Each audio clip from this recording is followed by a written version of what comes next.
बिहार में इस साल विधानसभा चुनाव होने वाले हैं, जिसके लिए सभी दल पूरी तत्परता से रणनीति बनाने में जुट गए हैं। लेकिन चुनाव से पहले एनडीए को बड़ा झटका लगा है। दरअसल पशुपति कुमार पारस ने एनडीए छोड़ने की आधिकारिक घोषणा कर दी है। पशुपति पारस ने इंडिया गठबंधन के साथ मिलकर एनडीए को मात देने की प्लानिंग कर ली है, जिसे उन्होंने अपनी प्रतिक्रिया में साफ किया है। पूरे देश में दो ही गठबंधन है। ये तो सर्वविदित है कि पूरे देश में दो गठबंधन है। अकेले कोई चना भार नहीं फोड़ता है। भाजपा इतनी बड़ी पार्टी है जो 24 दल के गठबंधन से पार्टी चल रही है, जो विश्व स्तर की पार्टी है। तो हम लोगों का एक छोटा दल है, तो निश्चित रूप से एनडीए गठबंधन को परास्त करने के लिए इंडिया गठबंधन को मजबूत करना होगा।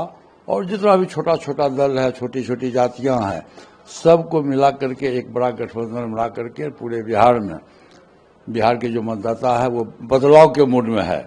ये अब जान लीजिए, हम लोगों ने जो 22 जिला में हमने जो घूमा है, खासकर जो हमारा जो वोटर और सपोर्टर है, दलित समाज के लोग हैं, अधिकांश हैं, सब लोग, अधिकांश उसकी संख्या है।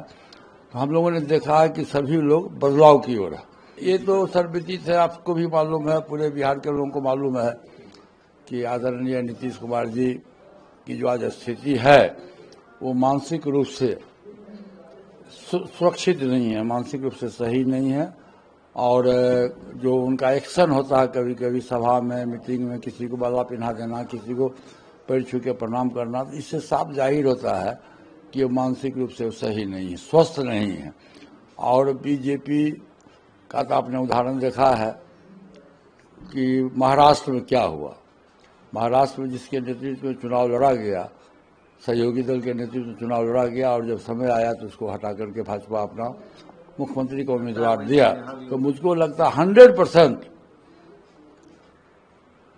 भाजपा के द्वारा ये खेल खेला जाएगा। चुनाव के बाद अभी चुनाव लड़ा जाएगा नीतीश जी के नेतृत्व में, नीतीश जी के नाम पर। और जब चुनाव के बाद यदि बहुमत मिलेगा, जब बहुमत मिलने की संभावना नहीं है, यदि बहुमत मिलेगा तो निश्चित रूप से महाराष्ट्र की पुनरावृत्ति होगी।